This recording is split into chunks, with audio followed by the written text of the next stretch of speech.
ये मेरे भारत देश और मेरे भारत माँ के संविधान का अध्ययन करें और इस प्रधान ग्रंथ जो विधि से चलता है मेरा देश, यानी भारत की यदि मैं बात करूं, कुछ प्रमुख देश भारत और जापान जहां पर संविधान की सुपरमैसी है।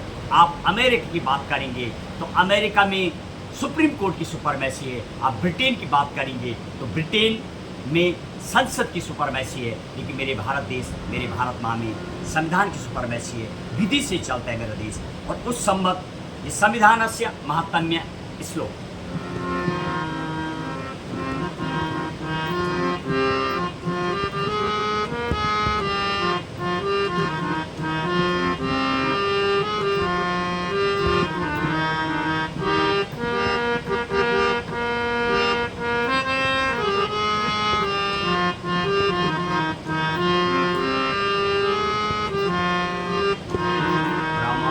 प्रधानं संविधानमेकं राष्ट्रस्य एका विधिपूर्वग्रन्था विधिन्यायकार्या विधया प्रधाना तीसरा सदा कार्यरता तथैव। आए मेरे भारत देश, क्या कहता है श्लोक?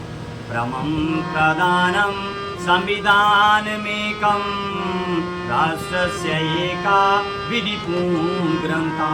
हमारे राष्ट्र भारत का एक ही परम प्रधान ग्रंथ संविधान है, और जो कि राष्ट्रस्य एका विधिपूर्ण ग्रंथा, जो कैसा है? विधि विधान से पूर्ण प्रमुख ग्रंथ है मेरे भारत देश का, जहां पर 140 करोड़ लोग इस संविधान को फॉलो करते हैं। विधि न्याय कार्य विधया प्रधाना तीसरा सदा कार्यरता तथैव। इस संविधान के अंतर्गत विधायिका, कार्यपालिका तथा न्यायपालिका की प्रधानता है, और ये तीनों अंग हमेशा तीसरा सदा कार्यरता तथैव, और तीनों अंग संविधान के अनुसार कार्यरत रहते हैं। और एक चौथा खबर पालिका, मीडिया की हम बात करेंगे, जिसको चौथा स्तंभ कहा जाता है, उसका भी अपने श्लोक की स्वरचित रचना मेरे मार्गदर्शक राधा वल्लभ लौटियाल जी की है। उस श्लोक का भी आगे गुणगान करेंगे। आज हम अपने आगे बढ़ रहे हैं। आज मामा जी जो हमारा अभ्यास सत्र है, नया जो मूल श्लोक हमने सप्त चिन्नानी और एक 3 पर जो हमने तैयार किया है, उस 3 श्लोक को लेकर के क्या आप आज मैसेज देना चाहेंगे? और 3 पर जो हम व्याख्यान चलाने वाले हैं, 7 और 3 जो संविधान बहुत पावरफुल देखा गया, उसको लेकर के क्या बोलना चाहिए?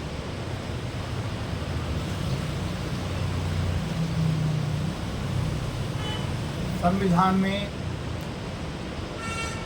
अनेक अनुसूची, धाराएं, कानून के नियम और न्याय का जो विधि विधान है वो अनेक भागों में वर्णित किया गया है।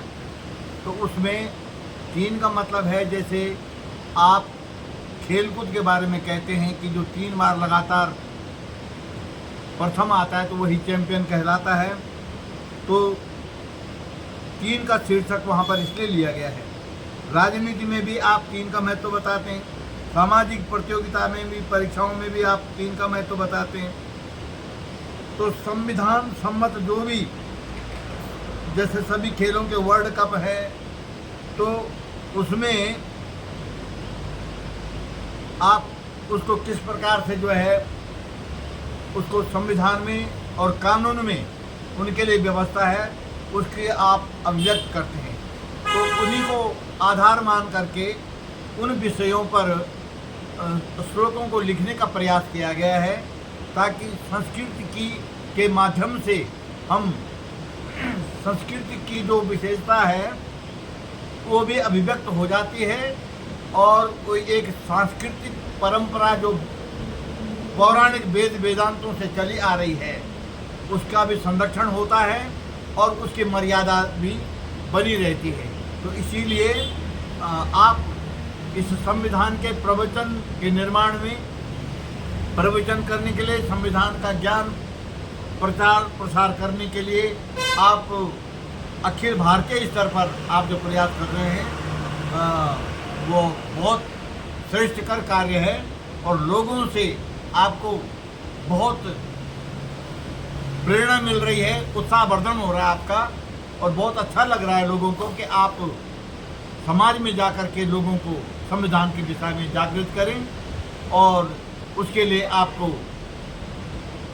कई लोगों से, सम्मानित लोगों से, पढ़े लिखे लोगों से, अपने समाज के बुजुर्ग बुद्धिजीवियों से आपको शुभकामनाएं मिल रही हैं कि आप निरंतर इस कार्य में लगें और भारत के नागरिकों को संविधान के ज्ञान में जागृत करें। धन्यवाद। आइए अगले हम अपने अध्याय में अब हम आपको एक सटीक जानकारी देने वाले हैं। आर्टिकल 13 की बात करेंगे और आर्टिकल 360।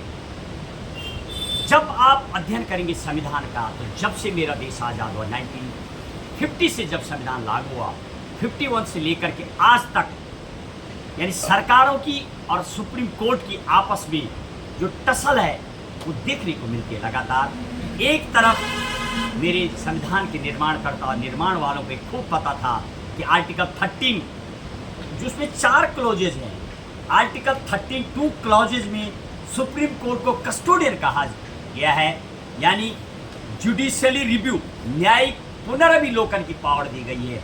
दूसरी तरफ संसद को कानून बनाने की जो आर्टिकल 368 भाग 20 में संविधान में संशोधन की पूरी पावर दी गई है। और 1973 24 अप्रैल जब केस बनन भारती के केस का 13 जजों का 706 पेजों का जब फैसला आया था, उसके बाद मानो पूरे भारत देश के संविधान की प्रक्रिया बदल गई। खास अब अगले व्याख्यान में आर्टिकल 20, 21, आर्टिकल 32 और 226 की बातें करेंगे। 32 वो आर्टिकल है जो मेरे भारत देश के नागरिकों को मौलिक अधिकार का जब हनन होगा तो आप डायरेक्ट सुप्रीम कोर्ट में एक पटिशन डालेंगे। आर्टिकल 32 के अधीन सुप्रीम कोर्ट को सुनना ही पड़ता है, जबकि हाई कोर्ट में भी आप जाएंगे तो आर्टिकल 226 के अधीन हाई कोर्ट को सुनने और न सुनने की स्वेच्छा पावर है। हाई कोर्ट सुन भी सकता है, नहीं भी सुन सकता है। जिस तरीके से सदस्य होता है, फैमिली का जो मुखिया होता है, लेकिन उसको तो सुनना ही पड़ता है। तो सुप्रीम कोर्ट खास तौर पर ऐसा देखने को मिलता है, मानो अनेक केस, ऐसे 3 केसों का वर्णन करेंगे जिसमें 13 जजेस, 11 जजेस और 5 जजेस जिसमें रहे थे। बार बार मानो सुप्रीम कोर्ट ने भी अपने फैसले कुछ बदले हैं। मेनका गांधी का केस की बात करेंगे जो 67 और 70 के दौरान जिसका डिसीजन आया था, उस पर भी बातें करें। आइए अब हम आगे 3 संविधान की बातें, साथ ही साथ आर्टिकल 13, 32, 226 और 368 पर विस्तृत व्याख्या अगले प्रवचन में करेंगे।